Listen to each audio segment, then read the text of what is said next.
Mi nombre es Antonio Quispe y esta oportunidad les voy a editar la charla Análisis de regresión multivariado. Empecemos. Esta charla tiene tres objetivos. Primero que nada, haremos una introducción al análisis multivariado. Segundo, revisaremos el uso de modelos generales de regresión. Tercero, haremos un análisis de regresión multivariado con R y con STAT.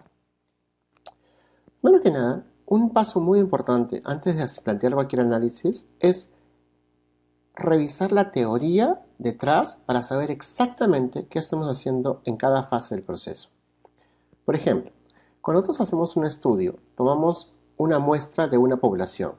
Cuidamos mucho el proceso de muestreo para cuidar que esa población esa muestra sea representativa de la población de estudio. Pero tenemos que conceptualizar dos cosas. Primero que nada, que lo que hacemos es, de un universo posible de sujetos elegibles,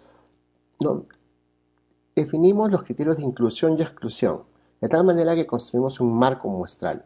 De este marco muestral calculamos un cálculo de tamaño de muestra y a partir de ahí recogemos los datos y eventualmente tenemos nuestros datos de estudio. En todo este proceso se pueden introducir una serie de sesgos que invaliden nuestro estudio. Y cuando nosotros decimos que lo que queremos hacer es investigar una inferencia causal a partir de una muestra e inferirla a una población, estamos hablando de la validez interna del estudio. Cuando podemos hacer esa inferencia causal libre de confusión, nuestro estudio es válido. De tal manera que la cuantificación de esa magnitud de asociación, que va a plantearse como una asociación de tipo causal, es decir, que la exposición causa el evento de desenlace de interés, la vamos a cuantificar con un estadístico. Ese estadístico puede ser un odds ratio, una razón de prevalencias, un riesgo relativo, una razón de incidencias, una razón de riesgo de incidencia. Y esto lo que vamos a querer hacer es estimar un parámetro, que es el riesgo.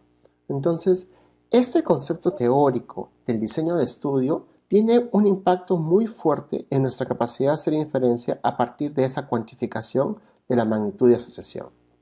Entonces, en todo estudio, lo que tratamos de hacer es, si conceptualizamos que las variables de nuestro estudio todas están interrelacionadas y que nosotros vamos a poner un microscopio en una asociación en particular, de lo que estamos hablando es de que queremos disecar la asociación entre nuestra exposición y nuestro outcome de interés.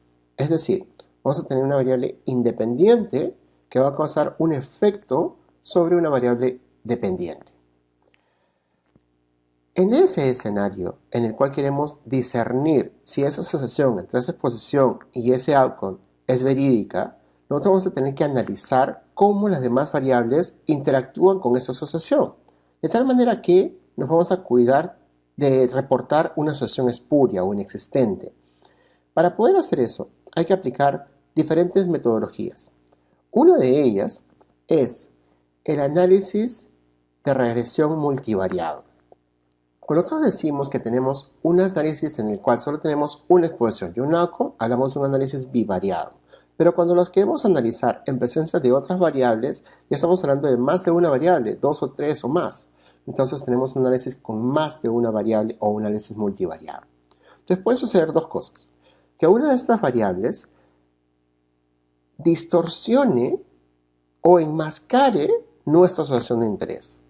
De tal manera que, si tienes una variable que se asocia a nuestra exposición, pero a la vez se asocia a nuestro outcome, estamos reconociendo un potencial confusor.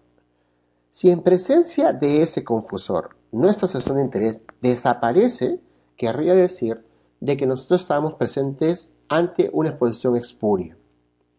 Puede darse otro caso, en la cual la presencia de esa variable no confunda la asociación, pero sí cambie la magnitud de la asociación.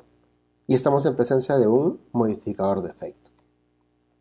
Entonces, una de las cosas que tienes que entender es de que en el análisis de asociación no implica a priori causalidad. Para poder decir que una asociación es causal, el análisis estadístico es solo un insumo de muchos. De tal manera que en algún momento estas personas, Bradford y Hill, plantearon una serie de criterios que permitieran discernir si estábamos frente a una asociación que era de tipo causal. Entre ellas, listaban la fuerza de asociación, que no es nada menos y nada más que la cuantificación de la magnitud de la asociación de interés. SOR, ese riesgo relativo, esa razón de prevalencias, determina la fuerza de asociación. Adicionalmente a ello, hay otro criterio que tiene que ver con tu diseño de estudio. Si tú estás seguro que la exposición antecede al evento de interés, temporalidad.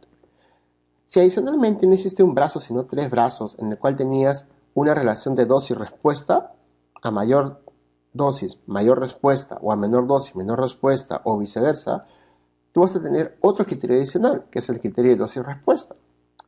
Consistencia, plausibilidad biológica, especificidad, coherencia, analogía, todo tiene que ver con cómo se correlaciona con la literatura. Si tú tienes que tu estudio es consistente con otros, hablas de consistencia. Si tienes un marco teórico que te fundamenta que tu asociación es plausible, es decir, es factible que exista asociación, estás ante plausibilidad biológica. Si tienes de que esa exposición solo causa ese efecto, tienes especificidad. Si tienes de que en los reportes tú puedes hacer un metaanálisis y puedes tener cierta direccionalidad de las asociaciones previas, tú vas a tener coherencia. Si tienes que existen intervenciones similares que producen un efecto similar, tienes analogía. Pero por último, tienes uno que es uno de los más importantes criterios de causalidad, que es la evidencia de tipo experimental. Para tú determinar y estar seguro de que una intervención causa un efecto, que un tratamiento es eficaz y seguro, lo que vas a requerir siempre es tener un ensayo clínico controlado y autorizado. Porque solo cuando estás en ese escenario en el cual has liberado tu asociación de todos los potenciales confusores por efecto del diseño del estudio, tú vas a poder estar seguro que esa asociación verdaderamente es de tipo causal. Antes, en estudios observacionales, no necesariamente. Entonces, otra cosa que tienes que tomar en consideración es el tipo de variable que estás analizando. Hay diferentes tipos. De manera general se clasifican en paramétricas y no paramétricas. Una variable cualitativa, todas son no paramétricas. Entre las cuantitativas se clasifican las paramétricas siempre y cuando sí y solo sí tú verifiques de que esa distribución de ese outcome tenga una distribución de tipo normal, tipo una distribución gaussiana, o tipo esta campana de Gauss muy bonita que ustedes ven en verde. En todo cualquier escenario en el cual no se cumpla esa distribución hermosa y bonita en la que tienes tantos valores a la derecha de la media como tantos valores a la izquierda de la media, tú vas a estar frente a una distribución no paramétrica. Y hay diferentes tipos. Hay las continuas, que son las discontinuas, que son estas discretas. Hay las binomiales, aquellas que tienen más de 2 categorías, que son todas politómicas. Aquellas que entre las categorías tienen un orden específico, que son las ordinales. Hay aquellas variables que son tipo conteo, que tienen una distribución de Poisson. Y hay estas variables que tienen el modelamiento del tiempo, que ya es una cuestión que se calcula con la función de sobrevida, regresión de Cosimo, el que modelas un log de los hazards. Otra cosa extremadamente importante, como hemos explicado, sobre todo para discernir si una asociación es causal o no, es el diseño del estudio. Entonces, 3 preguntas para reconocer en qué diseño estás. Si tu diseño es de tipo experimental, quiere decir que tú tienes control de la intervención y tú, investigador, vas a decidir quién se expone y quién no se expone. Pero si solo estás observando lo que pasó en la realidad, estás en el campo de los estudios observacionales. En los experimentales lo único que importa es si es aleatorio o no es aleatorio, para que llegues a ese non plus quam ultra de calidad de evidencia que lo otorgan solamente los ensayos clínicos controlados aleatorizados. Todos los demás son no aleatorizados y hay un bolsón distinto y muchos tipos de este tipo de estudios. En el lado de los observacionales, la siguiente pregunta que te vas a hacer es muy importante. Si tienes o no tienes un grupo control. ¿Por qué razón es importante? Porque solo si tienes un grupo control vas a poder realmente estimar una magnitud de asociación. Los estudios no controlados no permiten estimar magnitud de asociación. Por eso es que si tienes un grupo control vas a entrar a un grupo muy especial de estudios, que es el tipo de estudio analítico. Aquí la siguiente pregunta te va a pedir discernir qué tipo de estudio estás realizando. Si es un estudio de cohortes, tú vas a partir de la exposición y vas a seguir a los sujetos en el tiempo y vas a determinar quiénes y quiénes no presentan el evento de interés. Entonces tienes por lo general 2 cohortes, la de los expuestos y la de los no expuestos, y ambos van a ser seguidos en el tiempo para determinar qué expuestos presentaron o no presentaron el evento de interés y qué entre los que no están expuestos presentaron o no el evento de interés. Si vas a ser la inversa, en la que tienes tú un grupo de enfermos o no enfermos, casos o controles, tú vas a poder decidir 2 cosas en particular. Digamos de que tienes una población de estudio y tienes un grupo de enfermos. Si vas a trabajar con todos, en la que tú tienes a los enfermos y a los no enfermos, a los casos y a todos los que son no casos, y los incluyes en tu estudio, de manera transversal, estás haciendo un estudio de tipo transversal. Pero si vas a coger entre aquellos que están enfermos y entre todos los que no están enfermos, vas a tomar una muestra para no trabajar con todos, haciendo tu estudio más eficiente, y determinas una fracción determinada por un ratio, tantos controles para cada caso, vas a tener un grupo control. Estás frente a un estudio tipo casos y controles. A partir del diseño de estudio, tú vas a poder estimar medidas de frecuencia y con estas medidas de frecuencia estimar medidas de asociación. Entonces, en los estudios de tipo ecológico, en los que la unidad de análisis no es una persona sino una población, tú solo puedes calcular prevalencias y por ende solo puedes calcular razones de prevalencias. En estudios transversales, tú tienes a toda la población de estudio, por ende puedes estimar la prevalencia de un evento de interés y adicionalmente puedes reportar los odds o chances y calcular con ello la razón de chances o razón de odds. En los estudios casos y controles ya no tienes a todos los que son no enfermos o no casos, por ende tienes un subgrupo, esos son los controles, de ahí que no puedes calcular prevalencias y solo puedes reportar odds o razón de momios o razón de odds radius.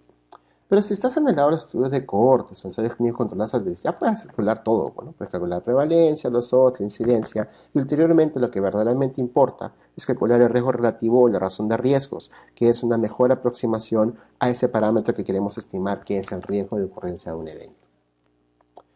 Para tú poder analizar las asociaciones de interés, es decir, cómo interactúan tus demás variables con tu exposición de interés y tu outcome de interés, hay una metodología que se recomienda, que son los diagramas acíclicos direccionales. Estos diagramas acíclicos plantean diversas posibilidades y lo que básicamente plantean es lo siguiente. Tú en tu estudio vas a poder medir un determinado grupo de variables y no vas a poder medir otras. Entonces vas a tener los confusores medidos y los confusores no medidos. ¿Cómo conceptualmente afectan esos confusores a tu asociación de interés? Varía muchísimo dependiendo de la rigurosidad de tu estudio.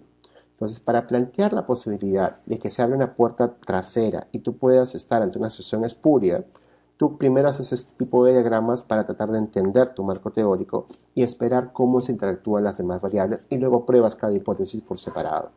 De tal manera que ahora tienes diferentes escenarios, ¿no? En la que tú, de manera muy inocente, pues mediste un grupo de variables, pero no mediste otras que eran relevantes y se produce un efecto de puerta trasera, o tienes un salto por una variable muy dura que ajustaste porque no debías ajustar y hables una puerta trasera igual, y así sucesivamente. De estas combinaciones de gráficos hay muchísimas, ¿no? Y todo depende de cuántas variables tengas en tu estudio. Y todo tiene que ver con ese sesgo que es muy importante, que es el sesgo de confusión. Para tú determinar si estás frente a un confusor, esta variable tiene tres tipos de definiciones. Una de las más populares es la que habíamos hablado previamente, en la que tu confusor se asocia a tu exposición y tu confusor se asocia a tu outcome, abriendo una puerta trasera. Otra definición importante es si es que estás frente al contrafactual, y esto viene de la física cuántica, en la cual tú tenías el gato de Schrödinger, ¿no? Tú tenías al gato en una caja y el gato estaba vivo y estaba muerto al mismo tiempo. ¿Por qué razón? Porque tenía un mecanismo interno en el cual soltaba un veneno y si abrías la puerta el gato moría, y mientras la puerta estaba cerrada el gato estaba vivo. Entonces, conceptualmente hablando, tenías un caso en el cual el gato estaba vivo y estaba muerto a la vez. Entonces, el ideal para un control es aquel que está expuesto y no expuesto a la vez y tiene el mismo riesgo de presentar el evento de interés. Finalmente, tienes diferentes técnicas para poder controlar confusión, por diseño o por análisis. Hemos hablado de las estrategias por diseño, y entre ellas, una de las que se recomienda es el uso de los criterios de restricción, llámese criterios de inclusión y exclusión. Y luego tienes aleatorización, los ensayos clínicos controlados aleatorizados. Y luego tienes los estudios controles pareados, en los que asignas tantos controles para cada caso de acuerdo a una característica en particular por la que estás ajustando el efecto de confusión. Por otro lado, tienes estrategias de análisis. Una de las más recomendables es el análisis de regresión multivariable. Hay alternativas, el análisis por estratificación, que reporta los grupos por separado, o estandarizas, calculando cuántas veces un estándar a través de la media, o usas los Z-scores, o haces una técnica mucho más avanzada que son los propensity scores. Finalmente, puedes hacer lo que se conoce como análisis de sensibilidad, que es muy útil, por ejemplo, para poder determinar si hay valores outliers o no que están perturbando a tu asociación de interés. Haces el mismo análisis con los outliers, luego los quitas y ves si cambia o no cambia la magnitud de asociación en presencia o no ausencia de esos outliers. Vamos a hacer una pausa aquí, retomamos la clase para poder hacer el uso de modelos generales lineales de regresión.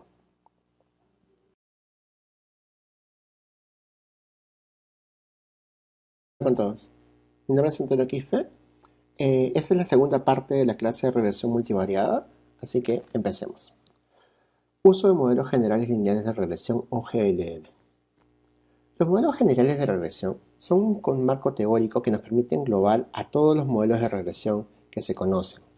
Estos tienen una misma estructura, de ahí que vamos a intentar conceptualizar lo que queremos hacer al hacer este tipo de análisis. Lo primero es que estos modelos expresan la asociación entre una variable de desenlace y una o más variables independientes. Es decir, lo que nosotros queremos hacer es predecir el valor promedio de I o el valor de I en función a otras variables.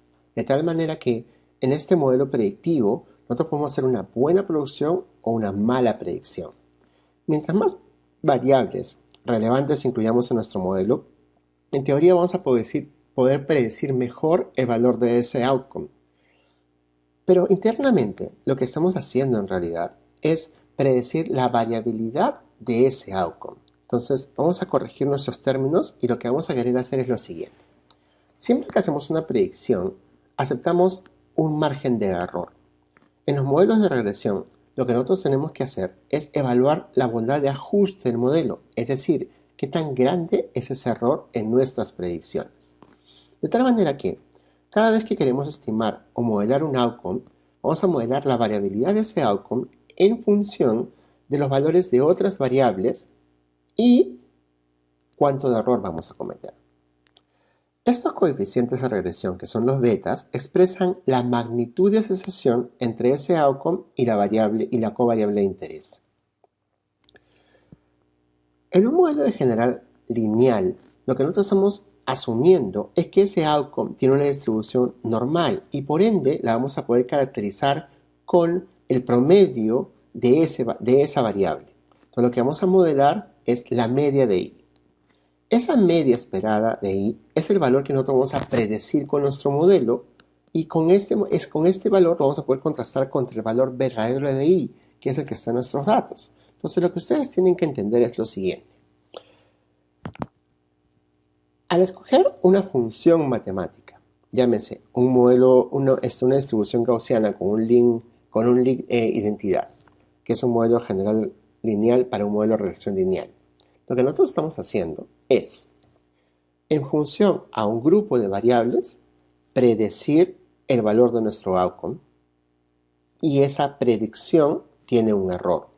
De manera que nuestra función general va a ser la media esperada del outcome I va a ser igual a la media esperada de I cuando X es igual a 0, que es el beta sub 0, más una función, que es nuestra función de regresión, que está incluyendo a todas las covariables de nuestro modelo y lo que dice es que cada covariable va a tener un coeficiente de regresión, que lo que te dice, o lo que cuantifica es cuánto cambia I por cada cambio en una unidad de esta covariable, que puede ser una o muchas. Y adicionalmente tenemos el componente del error o residuo. Dentro de los modelos lineales generales hay diferentes tipos. Cuando nuestro outcome es continuo, nosotros optamos por un modelo lineal que tiene una distribución gaussiana y lo que expresa es que cada cambio es la media de I por cada cambio en una unidad de X. Si tenemos una distribución binaria o dicotómica, lo que tenemos que optar es por un modelo logístico con una distribución binomial y lo que modelamos es el logaritmo de los odds ratio. Si tenemos una variable de tipo conteo, estamos frente a una distribución, un modelo log lineal y lo que vamos a coger es una distribución de Poisson y lo que vamos a modelar es el log riesgo relativo. Pero si estamos entre una respuesta de tipo tiempo para evento, una opción mucho mejor que ajusta a esa distribución son los hazards profesionales y optamos por una distribución sigmoparamétrica o de Cox y lo que modelamos es el log de los hazards. De manera básica, todos los modelos tienen esa estructura. Va a tener tu data y tu data tiene dos columnas, los valores de I y los valores de X. Para cada valor I1 hay un valor de X1. Y lo que tú vas a tratar de hacer es incluir esas variables en tu modelo para predecir el valor de I. Entonces, siempre vas a tener por lo menos dos coeficientes de regresión, el beta sub 0 y el beta sub 1. El beta sub 0 es el valor de I cuando el valor de X se anula, es decir, cuando X es igual a 0. El valor de beta sub 1 expresa el valor esperado de I por cada cambio en una unidad de tu variable X. En un modelo general, de regresión lineal, lo que tú vas a tener es una función esperada en la cual cada variable tiene una relación aritmética con tu variable outcome. Y esta función aritmética tiene una asociación con tu variable outcome de tal manera de que matemáticamente el incremento en una unidad de x cambia la media esperada de tu y. Esa relación aritmética se expresa en estos coeficientes de regresión. De manera gráfica, tú vas a tener por cada valor de x un valor predicho de y, y por cada valor de x un valor observado de y. Los valores observados de y para cada valor de x son los puntos rojos en esta regresión. El valor predicho de tu función de regresión lineal es la línea continua azul. Entonces, para cada valor de x, tú tienes un valor y observado y un valor y predicho. Y obviamente, si tu modelo de regresión es bueno, el valor de predicho de y y el valor observado de y va a coincidir, de tal manera que todos estos puntos rojos están prácticamente alineados en esa línea azul. Pero como puedes apreciar en este modelo, que es un buen ejemplo, no sucede así. Y la razón por la cual eso no sucede es porque cada estimado de y tiene un rango de error. Ese rango de error se expresa en esta variable en este parámetro, ese estadístico que es el R cuadrado, y que te cuantifica el ajuste de tu modelo, que es más o menos como una función de correlación. 0,61 implica de que estás acertando en el valor predicho en más o menos el 60% de los casos, si lo quieren interpretar de alguna manera. Entonces, este modelo es relativamente bueno, pero aún así te das cuenta de que los puntos rojos no coinciden con la línea azul. Para tú poder utilizar una regresión lineal, tienes que verificar los supuestos de esta regresión, que son 4, y tienen este acrónimo LINE. L, de que la relación que has visto en ese scatter plot sea lineal, que dibuje una línea continua, que efectivamente la mejor forma de caracterizar esa distribución de puntos es una línea recta. Segundo, de que no hayas metido ninguna cosa en tu diseño que rompa con el supuesto de independencia de los errores, es decir, de que no hayas hecho un caso control pareado, por ejemplo.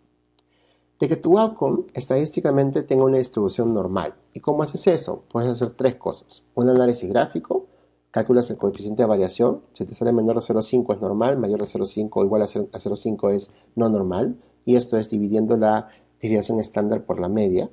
O usas pruebas estadísticas de hipótesis, llámese usar Shapiro-Wilk, usar el test de Francia o usar el test de Kolmogorov.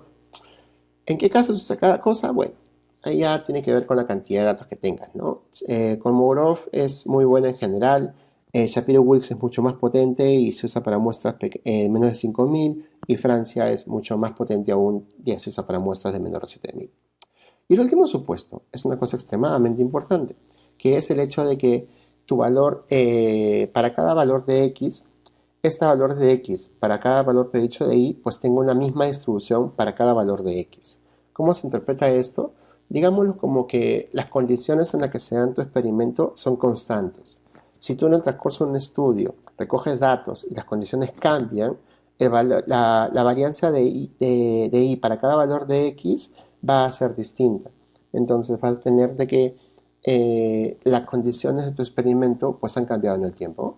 Imagínate que estás haciendo un estudio para medir, no sé, el impacto de distribuir pastillas de fierro a todos los pacientes niños anémicos, y de repente llega la pandemia del COVID, ¿no? Y ya la gente se muere por otras cosas, ¿no? O sea, estás prediciendo qué tanto muere la gente si se muere por anemia, y de repente cambian las condiciones de tu estudio y estás en plena pandemia y se muere un montón de gente, no sé por qué, ¿no?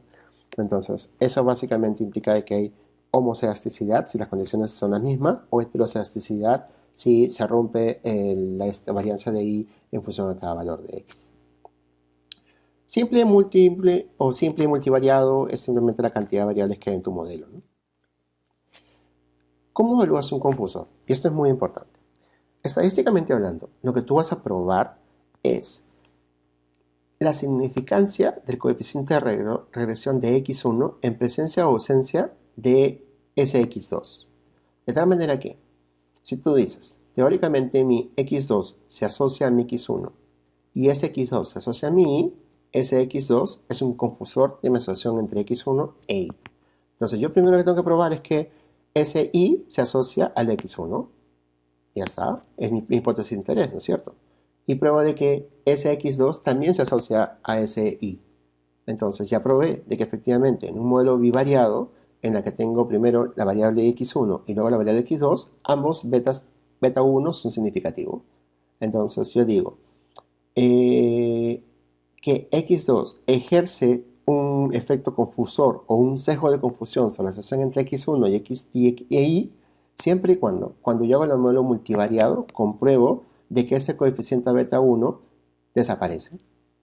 Entonces, a la hora de la hora, lo que yo voy a tener es dos modelos, uno en el cual el beta 1 deja de ser significativo y compruebo de que x2 confunde la asociación entre x1 e y, o el otro escenario en el cual ese beta 1 sigue siendo significativo. Entonces, ya no es x2 un confusor de asociación entre x1 e y. Para codificar si es un modificador de efecto, tengo que hacer algo adicional. Tengo que crear una tercera variable, que es ese producto de x1 por x2. Porque lo que estoy diciendo cuando modifica el efecto es de que si ambos valores tienen un valor de 1, va a haber un efecto adicional. Ya no es una cuestión sinérgica, sino el producto de ambas variables es mayor que la suma de sus efectos independientes. Entonces, hay una tercera variable. Y lo que quiero probar para ver ¿sabes qué es un modificador de efecto? Es que ese coeficiente beta sub 3 es significativo. Entonces, en los casos en que existe un efecto modificador de efecto de la asociación entre x1 y y, que x2 ejerce una modificación de efecto sobre la asociación entre x1 e y, ese coeficiente beta sub 3 tiene que ser significativo. Entonces, ya puedo hacer las diferentes combinaciones de diferentes modelos. Entonces, ¿cómo yo determino cuándo paro en mi análisis de regresión multivariado? Yo digo, primero que nada, tengo que ir en orden, que esta es la técnica que se conoce como método forward de modelos anidados. Entonces, yo voy metiendo una variable a la vez en el modelo. Y para esto voy a comparar los modelos. Entonces, yo digo, tengo esta asociación. Mi asociación de interés es x1 e y, pero tengo dos confusores conocidos por los que tengo que ajustar mi modelo de acuerdo a la literatura, x2 y x3. Entonces, potencialmente hablando, x2 es un confusor de asociación entre x1 e y x3 también es un confusor de asociación entre x1 e y.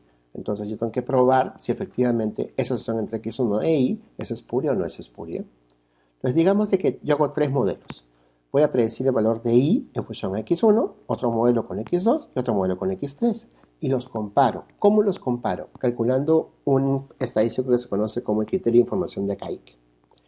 Ese criterio de información de Akaike me va a permitir discernir cuál de estos tres modelos explica la mayor cantidad de la variabilidad de ese outcome y. ¿Cómo lo hago? Porque si ese valor de el Akaike del primer modelo, que es A, es menor que el valor de la Akaike del modelo 2 y del modelo 3, entonces yo estoy demostrando de que ese modelo que está en el que se predice y en función de x1 tiene una mejor bondad de ajuste. Me quedo con y entra primero el modelo. Posteriormente pruebo la hipótesis de que si es que ese modelo que tiene dos variables, x1 y x2, es mejor que ese modelo que tiene x1 y x3. Calculo los Akaikes y nuevamente decido. Si D es menor que E de manera sustantiva, entonces decido de que x2 entra al modelo. De la misma manera, luego meto x3 y si ese x3, ese Akaike, es menor que el modelo anterior, pues yo decido incluir o no incluir esa tercera variable en el modelo. Para todo efecto práctico, hay diferentes combinaciones posibles, ¿no? De repente ese F no disminuye tanto ese D, ¿no? Y cuando digo disminuye, ¿en cuánto lo disminuye? ¿Cuánto es significativo de acuerdo a la teoría del uso de la Akaike?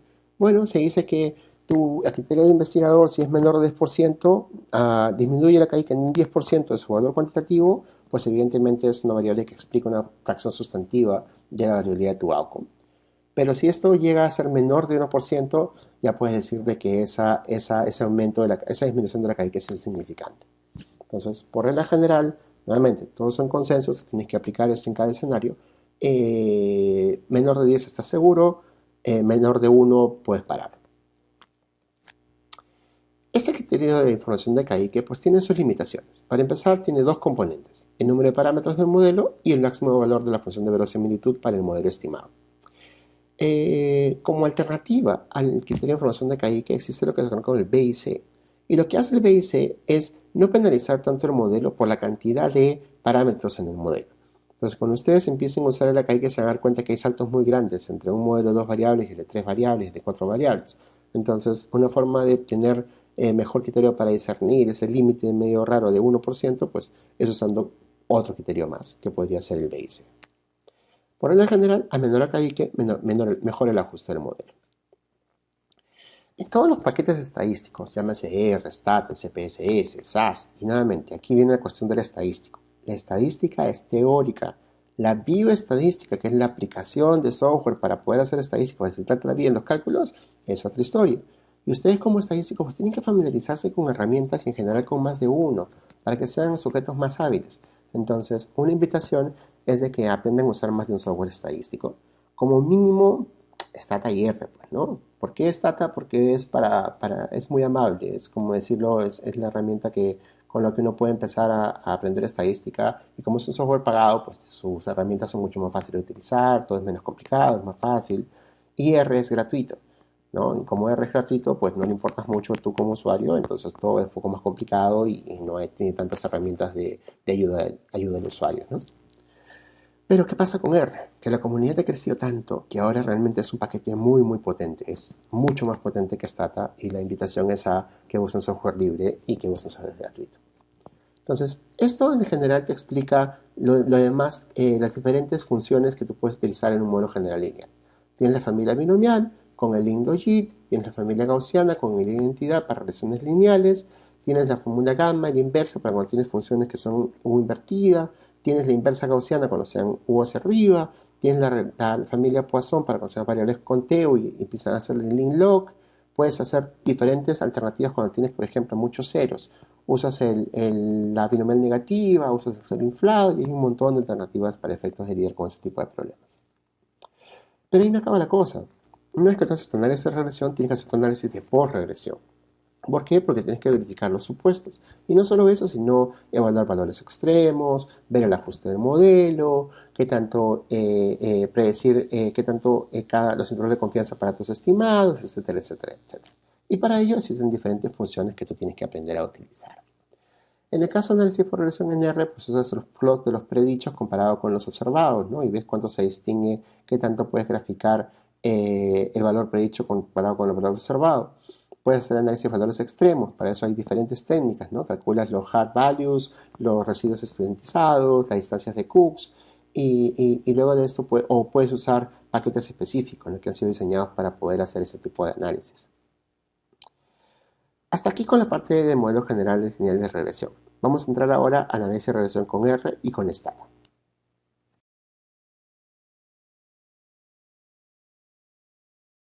Mi nombre es Antonio Quispe y en esta tercera parte de la charla sobre regresión multivariada hablaremos de análisis de regresión con R y con Stata. Arranquemos.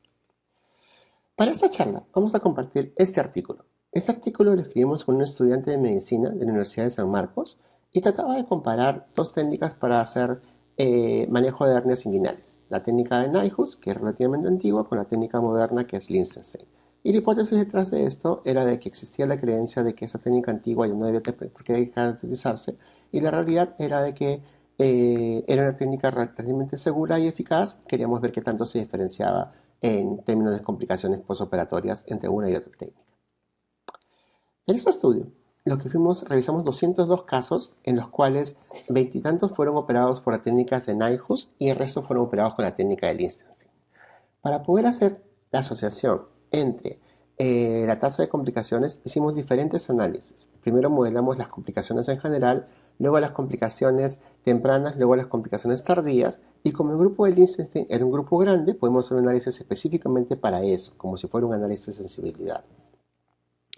En estos casos, lo que nosotros tratábamos de predecir era cuál es la probabilidad de tener complicaciones. Y como ustedes pueden apreciar en la tabla, lo que encontramos en el análisis era de que habían dos variables que se asociaban, lo que demoraba la cirugía y el tiempo de hospitalización. Ustedes pueden comparar ahora el tema de cuántas complicaciones se asociaban a una técnica u otra. Mientras que teníamos un 80% de complicaciones, un 20% de complicaciones post-Lichtenstein, para Nyhus tuvimos ninguna. pero la pregunta es si ese es 20% versus 0% estadísticamente significativo y probamos esas hipótesis tanto a nivel bivariado como a nivel multivariado. En el modelo de regresión, lo que encontramos era que efectivamente la técnica no era un predictor de la tasa de complicaciones, más sí lo eran el tiempo quirúrgico y el tiempo de hospitalización. Cuando queremos hacer el análisis de esta base de datos en R, una de las cosas que vamos a nosotros a hacer en particular es lo siguiente. Primero, ustedes tienen que entender que R trabaja con paquetes. Entonces, hay una primera parte en la que tú tienes que instalar el paquete y luego cargar el paquete. Entonces, para este efecto de análisis, que es un análisis completo de un manuscrito, vas a necesitar diferentes paquetes. Hay uno en particular que se recomienda altamente, que es el uso de tidyverse, que vendría a ser el lenguaje moderno de uso de R. Estos paquetes tienen que luego ser cargados y para eso ustedes tienen un comando que es Intel Packages y luego tienen Library. Y una vez que corren uno, instalan uno, tienen que llamarlo para poder utilizarlo. ¿Cómo importa la base de datos a R? Usas este comando que se llama leer XL para el caso de XLSX, que son los archivos de Excel. Para tú visualizar tu base de datos, pues puedes usar este comando print. Para contar cuántas columnas y cuántas filas hay en tu base de datos, también usas print. Y luego, si quieres no volver a tener que llamar, como hacíamos en el R antiguo, a tu base de datos, pues usas este comando attach. Alternativamente tú puedes crear subsets de tu base de datos, ¿no? Y eso tiene que ver con el tema de que R trabaja con bases de datos temporales o bases de datos fijas. Entonces, muchas de las cosas que haces en R, pues se crean un subset en tu base de datos y se quedan ahí como vectores para que tú puedas estudiar posteriormente, o puedes modificar la base de datos que tú cargaste originalmente. Una cosa que vas a invertir mucho tiempo siempre en un análisis de datos es en manejar los datos, etiquetar las variables, reconocer cómo están en tu base de datos y ahí tienes que ser muy astuto. ¿Por qué razón? Porque para muchos paquetes como R o Stata, tu variable outcome y tu variable desenlace tienen que estar como número, ¿no? Y ese número tú le puedes etiquetar, poner una etiqueta a la categoría, puedes etiquetar una etiqueta a la variable o puedes incluso recodificar esa variable para crear nuevas variables a partir de ello. ¿Cómo se hace esto en SATA, por ejemplo? En R, por ejemplo. Tú puedes sacar, recodificar una variable como edad y crear la variable edad avanzada. Y tú dices, ¿no? Base de datos $anciano, que es la variable que vamos a crear, usando el comando if-else de mi base de datos, que es la base de datos, la variable edad, si es mayor a 60 va a ser 1 y si es menor a 60 va a ser 0. Entonces, esto es en R. En Stata tienes que usar el comando recode. Y así. Entonces, manejas tu base de datos, limpias y la preparas para poder hacer tu análisis. En el proceso, tienes que evaluar la distribución de tu outcome y para eso tienes que hacer un análisis gráfico, un análisis de coeficiente de variación o una prueba estadística. Entonces, si tú quieres hacer un análisis gráficos, hay un comando en R que se llama ggplot, que lo instalas y lo que te pide es que definas qué variable quieres y qué función quieres. En este caso, como puedes ver en el gráfico, una función de densidad. Puedes hacer un boxplot, puedes hacer un scatter, puedes hacer diferentes tipos de gráficos, ¿no? Y eventualmente tomas la decisión. Si estás ante una variable paramétrica, la vas a asumir con su media de desviación estándar, tienes que calcular la media de desviación estándar, y si estás ante una variable no paramétrica, calculas la mediana y el rango intercuartílico. R, a diferencia de Stata, tiene un comando muy bonito que es el comando table1. El paquete table1 te permite crear ya la tabla completita para tu tabla 1. ¿No? En Stata no hay esa versión, pero acá tienes que tener muy juicioso porque análisis lo haces tú, no lo hace el paquete. Entonces, cuando tú le pides que te ejecute el table1 de tu base de datos clasificada por la variable técnica, te va a hacer tu tabla linda, como lo ven acá, de 2 columnas, ¿no? Pero te trata todas las variables como si fueran normales. Entonces, por ejemplo, edad te calcula la media desviación estándar, para la variable hernia que está en categorías, te calcula el porcentaje, la frecuencia absoluta y la frecuencia relativa, incluso te botas a los t-test, que vendría a ser el chi cuadrado para la comparación de proporciones, y la t-student para la comparación de medias, ¿no? Entonces, si ya quieres ser más fino y reportar la comparación de medianas, pues tienes que calcularla, ¿no? Y acá viene el tema de las pruebas de hipótesis. Cuando usas tidyverse en R, pues tú vas a tener que usar toda una línea de comandos que te permite comparar los promedios de las medianas o en todo caso las proporciones de tus grupos, ¿no? Digamos que tú quieres evaluar la comparación de la media de edad. Entonces usas este comando que es el Dippler Primero que nada vas a mutar la variable técnica para que la conozca como un factor y esta variable técnica pues tiene dos categorías, ¿no? La categoría 1 y la categoría 2. Y le estás diciendo que te compare las medias de edad para el grupo de categoría 1, para el grupo de categoría 2 y tú puedes verificar de que sea una hipótesis de dos colas, ¿no? Con ese alternative igual to sides. Si estás entre una variable de tipo no paramétrica, pues te conviene calcular la comparación de medianas y para eso usas una prueba de Wilcoxon, ¿no? Y así sucesivamente. Para efectos de análisis de regresión, como ustedes habíamos visto en la clase, tenían que hacer un análisis de regresión bivariado, ¿no es cierto? En este caso en particular, digamos que tenemos una variable que es una variable de tipo cuantitativo. Entonces tenemos ingresos, ¿no? Y queremos modelar tu ingreso en función a tu nivel de educación. Entonces tenemos una variable de tipo categórico. Entonces tú dices, yo quiero modelar mi nivel de ingreso en función a mi nivel de educación y hago un modelo de regresión lineal en la cual yo estoy modelando la media del ingreso. Entonces mi base de datos se llama wedge1 y este es el comando para ejecutar ese modelo. ¿Que me quieres ver los resultados del modelo? Pues le pones summary al nombre que le has puesto al modelo. En este caso le has puesto el nombre mod1 y usa la función lm para regresiones lineales. ¿Quieres hacer una regresión múltiple? Entonces metes una segunda variable en tu modelo. Entonces digamos la variable experiencia. Entonces hace lo mismo, creas un nuevo modelo, en este caso el mod 2 con la función LM, que en la que quieres modelar el ingreso en función a educación más experiencia y la base de datos se llama wedge1 y te pides a R que te bote el summary de mod 2. ¿Quieres evaluar variables extremos? Bueno, puedes calcular los predicted hat usando la función IHAT, calculas los valores predichos de este modelo 2. ¿Quieres calcular los residuos o la magnitud del error? Pues creas esta variable E que se va a llamar que es los residuos del modelo 2 y así sucesivamente. Entonces, lo que quiero contarles es lo siguiente. Ustedes como estadísticos tienen que planificar su análisis desde el primer paso hasta el último, del análisis de regresión hasta el análisis por regresión. Y cada paso de su análisis pues tiene que ser relativamente riguroso. Y ustedes tienen que estar detrás de cada prueba de hipótesis y tomar decisiones a partir de ese resultado de cada prueba de hipótesis.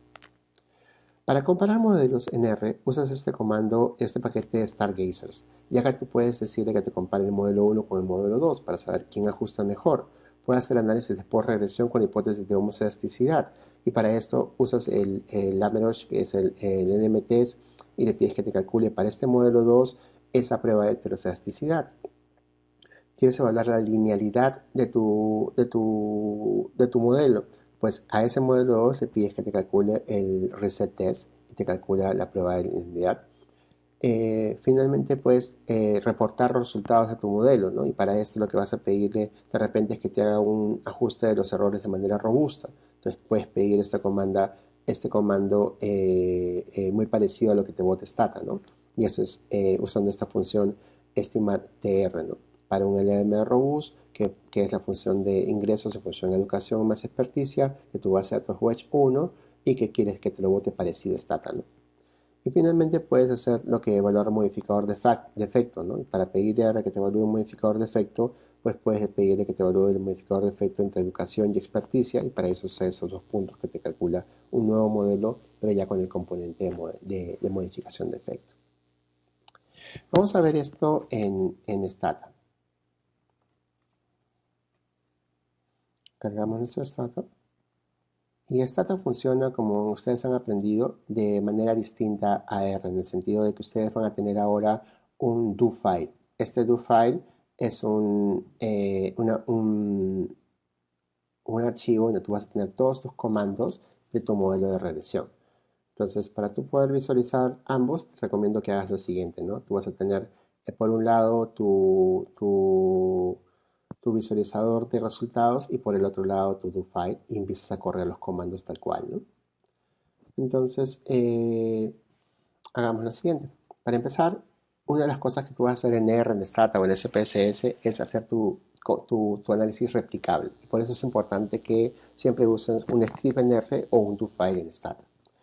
En este caso vamos a cargar la base de datos Granda, que está en su formato de XLSX, que está en este folder en mi máquina. Entonces yo uso el comando cd para decirle en qué folder voy a trabajar y todo esto, y lo llamado está en la carpeta transversal del día 3 de lecciones, bla, bla, bla, bla, bla, en mi computadora. Y el archivo se llama Granda SLX y en esto hay una hoja que se llama base. y lo voy a guardar esta base de datos como grandadta. Entonces corro esto de aquí y automáticamente cargo la base de datos. Una de las cosas que ustedes van a tener que Stata hace mejor que R es de la importación de los datos. R es un software que está en inglés, entonces tienen que tener mucho cuidado de ser punto decimal y no coma decimal. Si tienen caracteres especiales van a tener problemas en la importación, pero esta Xdata es mucho mejor porque es un software pagado en ese sentido, ¿no? Una de las cosas que luego van a tener que hacer es manejar su base de datos. Entonces quieren crear categorías de edad y ver cómo se distribuye la variable edad. Entonces, por ejemplo, le pedimos a R que nos caracterice esa distribución de la variable edad. Tenemos pacientes de 22 años a 86 años con una media de 52, más o menos 17.8. Queremos crear una variable que sea categoría de edad, pero que vaya de menores de 40, 40 60, 60 79, mayores de 80. Pues creamos la variable y la clasificamos, ¿no? Entonces, ya tenemos esta variable que hemos creado con R0 haciendo un recovery de edad y podemos tabular esa variable. Podemos evaluar la distribución de esta variable en esto y le pedimos a Stata que nos calcule un histograma, ¿no? Y vemos de que esta distribución de edad no es normal, ¿no? O sea, tienes una, dos, tres modas. Entonces, ¿qué te conviene usar para esta variable en particular? Pues usa una mediana y no un promedio, ¿no? Y así sucesivamente. Entonces, acá tienen todo el análisis completo de cómo se manejan variables cuantitativas y cuantitativas en Stata. Y lo que podemos hacer es correr todo este código que básicamente limpia la base de datos y deja lista para estar analizada, ¿no? Entonces, cada variable siempre es importante que le etiquetes bonito, que etiquetes las categorías para que luego puedas interpretarlo de manera mucho más fácil, ¿no? Haces las pruebas hipótesis de normalidad, ves qué cosas quieres hacer y por ejemplo, ¿no? En este caso en particular, nos interesaba muchísimo porque esas variables importantes de nuestro análisis eh, eh, y lo que queríamos saber así era nuestro tiempo de enfermedad, tiempo de hospitalización y tiempo al alta, pues tenían distribución normal o no tenían distribución normal y estos gráficos te dicen de que no, pues, ¿no? Que es una cuestión relativamente sesgada, ¿no? Que ninguno pues es una campana de Gauss perfecta, ¿no? Quizás aquí, ¿no? Para lo que es la frecuencia de tiempo de hospitalización. Entonces, a todo esto te conviene hacer siempre una prueba estadística, en este caso es la prueba de Shapiro-Wilks, y para poder Shapiro-Wilks dices ese Wilk y listas tus variables, ¿no? Y acá te ponen la hipótesis de Shapiro-Wilks. Pero acuérdate que la hipótesis de normalidad de Shapiro-Wilks es de que eh, es normal. Entonces, si tú rechazas la hipótesis, estás diciendo de que no es normal, pues, ¿no? Entonces, en este caso, ninguna de estas variables tenía una distribución normal. Para hacer tu análisis tipo diferencial, pues puedes empezar con tus chi cuadrados y tus t de estudio, ¿no? En este caso en particular, por ejemplo, ¿no? Vamos a pedirle a Stata que nos compare estas tres variables, ¿no? Nosotros decimos aquí, vamos a calcular la distribución de edad por técnica y decimos, hacemos un t-test de edad por técnica y nos bota la media de edad para Liechtenstein, la media de edad para Nyquist y nos comprueba la hipótesis si había o no diferencias y encontramos que no hay diferencias, ¿no? Y así sucesivamente. Pero el análisis variado no nos importa porque siempre que queremos medir confusión es importante que vayamos a análisis multivariado, ¿no? Incluso el análisis de correlación es limitado en cierto sentido. Entonces arrancamos con nuestro modelo, si podemos tratar la variable de tipo cualitativa, que sería tener o no tener complicaciones tempranas. Y podemos pedirle a R a Stata que nos bote ese análisis en particular, ¿no? Entonces, para poder pedir ese análisis, pues seleccionamos el comando y corremos, ¿no? Entonces, como estamos pidiendo la función logística, de frente vamos a calcular los odds ratio. Y en este caso en particular apreciamos que efectivamente, ¿no? Hay una asociación entre el tipo de anestesia y el tipo de complicaciones. Un odds ratio 3.6, este es significativo. El ajuste de modelo con nuestro pseudo de correo de 0.04, es malísimo, ¿no? Pero aún así es significativo. Entonces, sí explica una fracción de la variabilidad de tu outcome, pero esta es mínima. Entonces tienes tu prueba de bondad de ajuste, tienes la prueba que contrasta este coeficiente de regresión que ha sido exponenciado para calcular tu radio si es significativo o no, y reporta si ese es tu interés, ¿no? Entonces puedes tratar también de hacer un análisis tipo Poisson, ¿no? Pero en este caso ya no nos interesa saber si es que tiene o no tiene complicaciones, sino más interesante todavía cuántas complicaciones tiene, ¿no? En este caso en particular, acá nos ha faltado crear la variable número de complicaciones, ¿no? Que es esta que está aquí. Entonces creamos la variable número de complicaciones y ahora modelamos el número de complicaciones según la técnica, ¿no? Pues acá tú puedes darte cuenta de que cada salto en una unidad de tu outcome, en este caso número de complicaciones, se puede predecir por técnica y te dice que no, ¿no? Porque ese valor P es no significativo. Entonces este coeficiente es igual a cero. Entonces para todo efecto práctico no hay asociación entre el tipo de técnica y el número de complicaciones. Y así vas desarrollando tu análisis, ¿no? Como les decía, para poder calcular si un modelo ajusta mejor que otro, hay diferentes técnicas. Puedes usar la prueba del RRTs o puedes calcular los achaíques, que es una cosa mucho más potente. Pero acá ustedes también pueden usar este comando que ya no es un modelo sanidad, sino de frente para una regresión logística le piden que te calcule el modelo tal cual, ¿no? Entonces, en este caso en particular, nosotros hemos metido todas las variables de nuestro modelo y dejamos a Stata que nos diga si efectivamente alguna de esas variables ajusta mejor o no con nuestro modelo, con un SWAIC, y nos dice que efectivamente ninguna, pues, ¿no? O sea, tiempo quirúrgico es la una, tiempo de hospitalización también. Entonces tú discrecionalmente puedes eliminar todas las que no son significativas y quedarte solamente con estas dos, ¿no? Que ya te da una idea de más o menos hasta dónde quieres llegar. Pero para todo efecto práctico es muy conveniente de que en Stata sobre todo hagas lo siguiente, ¿no? Que hagas esa toma de decisiones en función a los achaíques. Entonces, por ejemplo, este modelo de regresión logística que calcula la probabilidad de tener una complicación temprana en función al tiempo de enfermedad, te dice, ¿no? De que ese tiempo, esta edad promedio, por ejemplo, el salto desde cada 10 años es significativo porque este coeficiente es 1.24 diferente del cero, con esta bondad de ajuste. Su modelo es malísimo, pero que efectivamente te explica una variabilidad significativa de tu outcome, ¿no? Y como partes de ahí, que tiene una KI que es 136.2, esto lo copias y lo pegas y lo contrastas con el siguiente modelo, ¿no? Que podría ser tu modelo ahora con tiempo de enfermedad. Y tú decides ahora a partir de esto si es que tienes o no tienes una mejor bondad de ajuste, ¿no? Entonces acá ya te decimos, ¿no? Tenemos nuestro modelo ahora pero con tiempo de enfermedad y tú dices, ¿no? Tiempo de enfermedad no es significativo, me caí que es 180, acá era 136, entonces este modelo anterior que usaba edad como predictor de tener complicaciones tempranas o no, tiene una mejor bondad de ajuste y efectivamente lo notas porque eso es significativo y el otro modelo no. Y así vas completando tu análisis hasta que llegas a tu modelo final, ¿no? Entonces comparas todos los modelos y eventualmente puedes llegar a una conclusión como esta, ¿no? En la que tú dices, ¿no? Tengo ahora sí dos variables en mi modelo, este modelo, este pseudo recuadro ha aumentado a 0,18 y yo quiero calcular ahora mi caíque, ¿no? Para saber qué tan lejos estoy. Y mira que es 150. Entonces habías partido en tu análisis con 176 y lo has logrado bajar hasta 150, ¿no? Entonces este modelo es sustancialmente mejor que un modelo que solo tenía edad en el modelo. Como vas metiendo las variables en tu modelo, haces tu modelo pero muy riguroso, ¿no? Paso por paso. Primero a nivel bivariable, luego a nivel con dos variables, luego con tres variables, etcétera, etcétera, etcétera. Y eso es todo. Entonces, para efectos prácticos, lo que ustedes tienen que entender es lo siguiente. Analizar asociaciones causales requiere un profundo conocimiento de la teoría primero que nada, que luego vas a tratar de cuantificar desde el punto de vista estadístico, y algunas de esas técnicas son más confiables que otras, como el análisis de restricción, por ejemplo. Ya si tú excluyes a los varones de un estudio en el que estás usando cáncer de mamas, por ejemplo, solo reportas en mujeres, ¿no? Ya controlas el efecto de confusión laboral de género. Y todo análisis de regresión requiere un análisis por regresión exhaustivo que no es fácil y que es importante que se haga de la manera más rigurosa posible.